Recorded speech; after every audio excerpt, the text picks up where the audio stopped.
I want to talk a little bit about the census, Chewy. Oh, yes. This conversation around the census, it kind of comes back to this idea of trolls be trolling, because there is this idea going around at the moment, right? I'll bring it up here. And here is a person who has put this up. This year, actually, this is a video. We'll play this video. This year, the New Zealand Census will ask you what your gender is, as opposed to your agenda. See what I did there? Stats NZ insists everyone has a gender. I'm reading this for those who are listening to the audio, but not everyone believes in gender. This is the funny. I haven't heard this before. People saying, I don't believe in gender. I understand people debating what it is or what the words are, but now it's just like, no, I don't have one. I'm not a woman. I'm not a man. I'm not a other. I don't have it. There's not one at all. I'm like, oh, this is a new thing that I'm hearing, but then maybe I'm a bit cloistered. But not everyone believes. If you're like me, you have a sex and a personality. Stats NZ are going to assign you a gender if you have none. There is no option to opt out. I'm still reading this off a video on Twitter. There is no option to answer none. I want to change this, so I'm boycotting the census, because that's always the way to get things changed, is to remove yourself from the conversation. Now, it just kind of ties back a little bit to the conversation around Izzy Cook, because I thought, oh my goodness, this looks like it's getting some traction. People are going to boycott the census. So I did a bit of Googling around today. Not a single listing on the internet. No news story, nothing anywhere about any kind of movement to boycott the census. So we're talking about it today for a couple of reasons, because I want to. That's one of the reasons. But actually, I guess I want to say as well, it's being sold as a news story when it's kind of not. And it's a little bit like, even though if you look back to that video we just showed, there were a lot of people in there that trolls be trolling. It's such a small percentage of the population. This may be the same. Now, you might rightfully ask straight away, then why the fuck are you talking about it? Well, we get a chance to talk about Karen Plunket. We always like to do that. And, you're going to struggle listening to this, Chewy, I can tell you in advance. But, we're going to have a look at some stuff that was said on his show yesterday. And we're going to talk a bit more about what it means. Because the really unfortunate thing is that he has one valid point. And the unfortunate thing... You better keep that unless it gets away. Well, the unfortunate thing is he has one valid point. It's not unfortunate that he's got one valid point. The unfortunate thing is it gives some weight to his argument in some sectors. Because some people will go, well, he's right there. And the point that he's right in is the idea of the difference between sex and gender. Mm-hmm. And in the census, it's referring to gender at birth and sex at birth. I'm going to show you the questions. I won't get too far into it, but he's got one point where he's right. And I'm just saying according to the science of it all. Because the conversation I'm going to play you parts for the moment, the guy from Stats New Zealand talks about gender and he's getting his terms gender and sex intertwined. And it seems that since the government has now passed that law that you can change your sex on your birth certificate, in New Zealand, almost like nowhere else in the world, we seem to now be interchanging. It's funny because like in the 1960s, sex and gender were interchangeable, the words. And then there was a movement where gender and sex became separate. And then there was a really clear movement about 10 years ago that sex and gender are different, right? And now it feels like there's a movement in New Zealand to bringing sex and gender back to being interchangeable. And when the government made the new legislation that you could change your sex on your birth certificate, the celebration after it, the person who actually put that policy through said, yes, finally, people can identify by the gender they want on their birth certificate. But that wasn't even the legislation they just changed. So there's, in New Zealand, it seems to maybe be a bit different than anywhere else in the world. Maybe that's why Stats New Zealand is into playing the two words. But Plunket's correct in sex at birth and gender you identify with, which unfortunately means other people are going to grab onto his other arguments, which aren't right, and go, if he's right there, he must be right in other areas. That's a bit of a prelude to the conversation, Trevor. Is there anything you want to jump in on before we get into it? Oh, I have lots of funny comments about the census. But yeah, people tend to throw their toys and weirdly get what they want, and then it kind of ruins the whole point. Like, I'll come back to this after we've seen the video, but there's a reason for asking this question, and it's not just about like wokeness, the woke and the cult of trans and whatever Plunket wants to get all frothy about. Yeah. There's one thing. It's healthcare, you dingus. I just want to respond to Caitlin, because Caitlin's far more of an expert in this area, obviously, than any of us. I just want to make it clear I'm saying the same thing, Caitlin, that you can only only shows sex on your birth certificate. But I think it was Jan Tinnity. I'm not sure about that. The person, the MP who was behind the change in that legislation, her victory speech, she said, finally people can identify by the gender they want on their birth certificate. So the person who had just passed, who was behind getting the legislation passed, so that you could change your sex on your birth certificate, that person then said, finally people can identify with the gender they want on their birth certificate. That's what I'm saying. I'm not disagreeing with that, Caitlin. We're clear on it that it only shows sex, but what I'm saying is even the people who passed the legislation didn't seem to have their wording defined and accurate, and maybe that's a part of this whole confusion and conversation. Now, Chewy, you pulled off your headphones before when I played the Heather Duplessis Allen, but you may want to do this again. Just no. So we're going to go have a listen to Karen, and there's a couple of things here. Yeah, we're going to listen to Karen, and part of the reason we're listening to it is I want to just encourage people again. I don't believe in cancel culture, but I question why anyone goes on his show. We've gone through other interviews that he's done, and we've wondered why people would subject themselves to this bombastic pile of shit, but they do. So this is a part of the conversation where the guy from Stats New Zealand is talking about what it means to be cisgender, like what that term means, right? We're not going to go through like this. Trust me, I know you're looking at this bar and going 26 minutes. Holy crap. There's a couple of minutes now, and then I'm going to play 45 seconds for later on. That's all we're going to play of Karen. But I just want to remind us all of this person who invites people onto their show to talk about things, to get information, and then screams at them for a good amount of time. Here we go. Is cisgender, Jason? Oh, sorry, cisgender. Yeah, because you used the term, and I've got no idea what you're talking about. Apologies. Okay, first of all, that's bullshit. I don't believe him. Of course he knows what it is. He may want to disagree with the term, but he knows what the definition of that word is. It's not a problematic term at all. It's just a descriptor. It's irrelevant whether it is or it isn't. The point is he knows what the definition is. So I don't believe him for a second, because him and his ilk talk about it incessantly. So of course he knows what it means, but we'll keep going. Apologies. Cisgender is, so myself, I was born a male, and I No, I'm not asking about you. I'm asking you, what is cisgender? Okay, this is important as well, because Sean Plunket doesn't want to have him tell a personal experience, right? He doesn't want the guest to give an example using himself. Important to remember, because guess what he's going to do very shortly by using himself as an example to help his argument. Yeah, so cisgender is if your sex and your gender identity are the same, as they've been the same through birth. Like cool. So cisgender is normal. Cisgender is the majority of the population. Yeah. Okay. Where does that term come from, and who invented it? Like that matters. Good question. I don't know who invented it, but I know that we've done a lot of consultation on the sex and gender stands. We've been through a couple of rounds with lots and lots of people.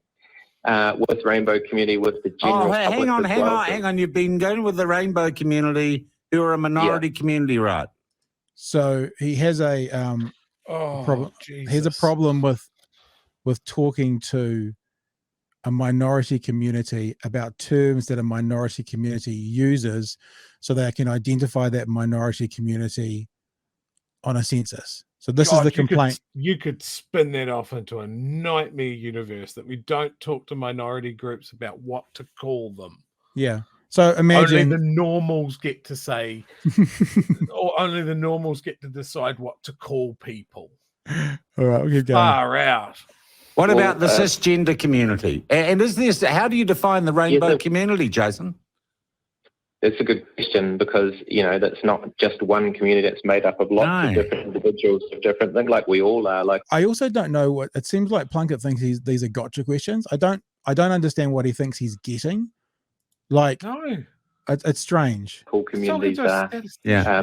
Yeah. I'm going to So- put so it. I I'm going to think- put it to you in a broad sense that gender identity is an ideology. No, it's a scientific. It's a classification, and I'll put it to you that if you put yourself in someone else's shoes for the previous census, I we don't didn't need ask to. you a I'm question, only in my we shoes. excluded it. I'm Right, only okay. in my shoes. It's not. Hang on, he's now talking about his own experiences. I'm only in my shoes. He just told the guest, I don't want to know your experiences. But now Sean Plunket doesn't want to talk about the bigger picture because he's only in his shoes. So he wants to talk about his experiences. The census for me is not an empathetic exercise. It's a legal requirement as a citizen of the country, and I hope that the information I provide provides a useful picture for policymakers and other people. Why? Exactly why we're asking those questions. Yeah, so it is really useful for policymakers because we know that people from rainbow communities actually have often. Well, no, worse but you've outcomes already in terms told of me it's mental really health hard to and decide what a rainbow community is. No, you never let me finish the question. What I was trying to say was the rainbow community, LGBTQI+ community, is a very diverse community, and you can't just say they're rainbow, they're not rainbow. Within that community, there's lots of different characteristics. There's lots of different genders. There's lots of different. Well, the sexual idea of that identities. community is basically itself a construct. I mean, there's not a cis community. There's not a straight community. Yes, there is. There's not a blokes who go Wait for fly it. fishing community, is there? There's not a There bloke. is. There's Yeah, all of those I know. This is the best bit. Oh There's my not God. Okay, everybody Google right now, fly fishing club like Topor. There's dozens of them. There's not a blokes who go fly fishing community. Yes, there is. There is 100% that, you fucking moron. Jason, this is all right. woke constructs, basically. This is the beauty of Aotearoa New Zealand, Sean, that we're all individuals made up of different characteristics. Yes, we're all that's something individuals. to celebrate, and we should be celebrating. Is all it, Jason? Geez, you are going incredibly woke on me. I don't care if you celebrate or not. You're a public servant. You're there to do a job. I'm here to ask you questions about the taxpayers' money I'm spending on you and your department to do your job properly. I don't care how you feel. I don't care how you emote or whether or not you're going to spin me and tell me it's something to celebrate. Do we understand that? Statisticians are humans too, Sean, but I think, for me, census is about everybody in Aotearoa New Zealand. So I want to... So there's a really interesting thing happening with Sean Plunket at the moment. The level of authoritarianism that's coming in from him at the moment is palpable. Yeah. Here's a tweet, and you heard that set up at the end then, right? It's like, this is what I'm doing. I'm paying, I'm doing, I'm this, I'm that. I was lucky enough to see some of his show last week. I think someone might have sent me some of his show, and it was about a piece of art, a poem written by a highly regarded performer in New Zealand, and it talks about killing James Cook. Quite a controversial poem, I acknowledge that. And this is what he said about that poem, right? He said, "The government doesn't have the right, without my permission, to publish and, that should be promote, crap like that." So Sean Plunket's now of the opinion that the government doesn't have the right to assign funding unless it goes through him. I mean, let's not dismiss this out of hand. How much funding went to Fuckboy Island? I didn't agree to any of that. No, true. I don't know. There's lots of things that, like, has he just become critical boomer mass? Has he gone super massive boomer black hole that he thinks that he's so important that everything needs to be run past him? Chris Hipkins going to come to him cap in hand and go, Yeah, "Please, Mr. Sean, can we publish this poem? What do you think?" He's just makes me want to tear my skin off. So why can't we ask this question? Sean Plunket, and I've talked about this before, he tries to bang on about he doesn't receive any government money, yet his funders, his business mummy and daddy, get $300 million a year from the government to run their preschools. Now, what if no one's run that past me, Chewy? No one's run that past me if they're gonna be funding crap preschools like that. So I think they should stop doing it. Why does anybody go on his show? Yeah, and this is the question I'm asking and wondering as well. Like, why is someone from a government department, Stats NZ, why is is his audience really that big?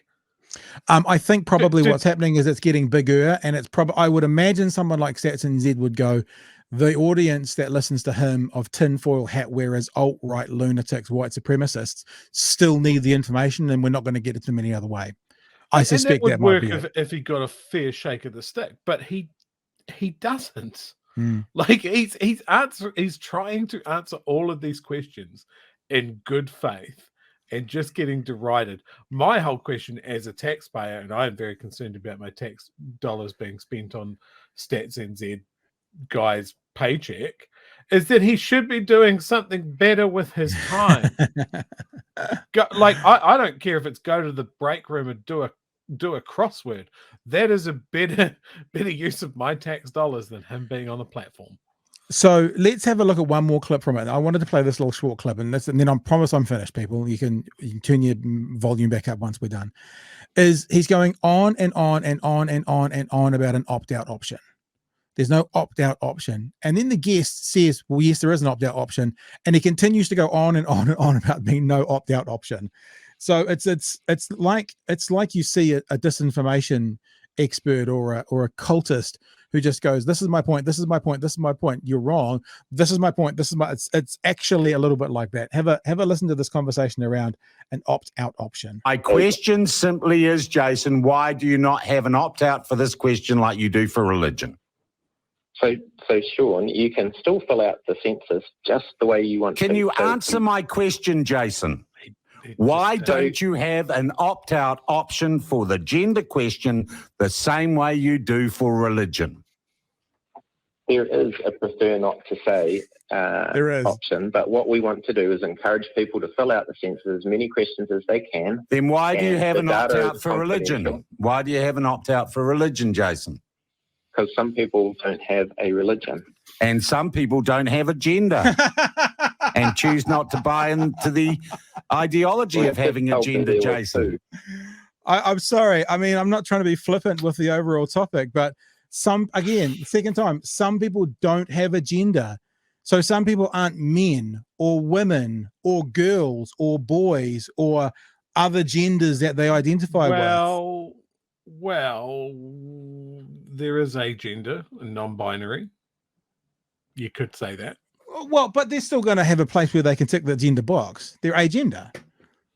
But anyway, look. Yeah, but Sean, I don't think they get that option. I don't think Sean's not meaning that. What he's meaning is us conservative right wingers who don't want to participate in your ideology. We don't have a gender. That's what he's meaning.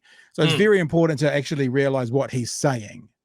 Yeah, right? I think he fell accidentally into a point that he didn't realize that he was trying to make. But yeah, yeah. So let's now have a look. Agender and non-binary is a thing. It could be something that could be listed in the census, but it's not. Let's have a look. Well, let's have a look. Let's have a look at the census. I've got the questions. Good. This is what all the hubbub is about, right? This is what everything is about. Question number 3. What is your gender? Male, female, another gender. Oh, well, there we go. Okay, cool. So it's all good. It's all good. That's it. Well, all of my argument is gone. All of Sean's is gone.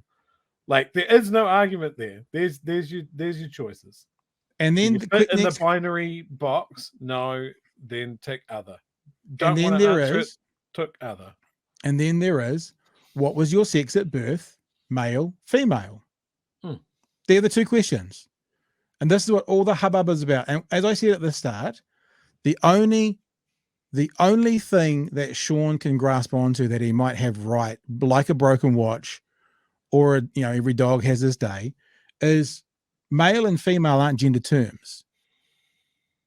And that's where it becomes problematic, I guess, on a form, because we're told there's unlimited gender. So how can you do that? By writing it in. But then what do you do as a statistician when you've got, I don't care about this, but I'm thinking like as a mathematician, if you've now got 14,000 categories, what do you do? What you could have, I don't care, have it. But what do you do as a statistician? And how do you, remember, a census is about data for things like planning health for the next 50 years. It's why it's really important to know male and female, because males, for example, will need funding for prostate stuff. Whatever you identify as, like as your gender, but it's important to know how many males are in the country, because that does link into planning for things like health in the future. So yeah, I think the perceived issue there of like, oh, well, it would make it more difficult for the statisticians. They can work that out. They're smart people. But yeah, as far as the culture war argument goes, for all the TERFs out there and the people, you know, that are just scared of people having more freedom to identify how they feel, it makes people uncomfortable. Sean can't understand it, because back in his day, I don't know, you just beat anybody weird with sticks and throw them in a quarry and you wouldn't have to worry about it anymore. And I think we can all agree it's a better world now. But yeah, I think this is why it's so vital to have it on the census, because this is such an evolving thing. It is part of our healthcare structure. It is part of the makeup of our society. It's so wide ranging. And I really do hope that we're right on this for the cultural aspect, is that there's a really loud, really small group of people, and 90% of the country is just going to whip through this thing, tick all the right boxes, and then send it off. So yeah, of course. And even though I say there's a, in my opinion, this is not worded correctly, right? Obviously, I'll tick male because that's the closest word, and I'll tick male. Well, I say obviously, I think it's obvious, but maybe in this day and age, people might say, I'm not sure how you identify. Well, I'll tick male and male. And I don't see anything there about cisgender. Like, there's no cisgender box on the what is your gender. So that whole thing was just culture war bullshit. I also think the one area they have made a mistake is sex at birth is the one category where male and female is not the only box you could tick, because obviously there are intersex people. Now, I was just thinking that, yeah. So you could have male, female, intersex. Now, intersex, from my research, and look, there are people watching who are who know this far more than me, but I do my research, and this is what I was going to start with as well. So we're all on the same page. Sex is a label, male or female. At birth, you're assigned it. Yes. Gender is much more complex. Social, legal status, set expectations from society about behaviors, characteristics. And anyway, so that's why I think on a form, gender is more difficult. And please hear my full sentence, right? And not as important when it comes to planning the next 50 years of New Zealand's resources as sex is. Doesn't mean it's invalid. Doesn't mean that it's not fantastic to know where people sit. But how someone identifies, as Planned Parenthood says right here, I'm pretty sure, gender identity is how people feel inside, and how express your agenda through clothing, behavior, personal appearance. It's a feeling that begins in very early life. It's a personal thing, right? I always think about it, and this might be a bit clunky, as, sex is the hardware, gender is the software. You know, that's how I think about it, because I'm a boy and I like computers. And this might not be very good, but I'm a boy. I am a boy. But the sex at birth thing, according to what I've looked into, there's probably about 3,000 people in New Zealand who are intersexed. Now that's a very, very, very small percentage of people. It's 6/100th of 1% of the population. And I am extrapolating somewhat. This is Intersex Society of North America. Intersex is basically not XX or XY, other variants. And if you're not XX or XY, that's 1 in 1,666 births, right? 1 in 1,666 people out of 5 million is about 3,000 people. Now, 3,000 people is not a big percentage of people, but it's certainly big enough to have a category on a census, because it is a very tallyable number of people to know in our research. Because when I say the thing about the sex question is that's going to contribute towards things like, funding for prostate cancer. There's also going to be other funding needed for the intersex community that's not needed for male or female. And 3,000 people at any one time is enough people to have that, I think, on the survey as well. Now, look, people can educate me. Like I said, there's people watching. I typically try and find out information from official sources. Intersex Society of North America says if you're not XX or you're not XY, you're 1 in 1,666. It doesn't make it any less valid. It doesn't make it, I'm not saying so it's too small. 3,000 people is a lot of freaking people. There'll be other groups on that census that'll be way less than 3,000 people. I mean, the religion question, I don't know how many Jewish people there are in New Zealand at the moment. I think there's only a couple of thousand at one stage. Probably, What is Tom Cruise? Scientologist. There'll be fewer than 3,000 of them in the country, but they'll be able to write that on the census.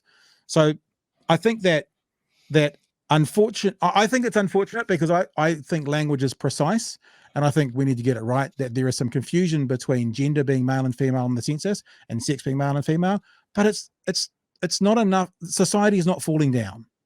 You know, I know what it means. I know what they're meaning, and it's fine.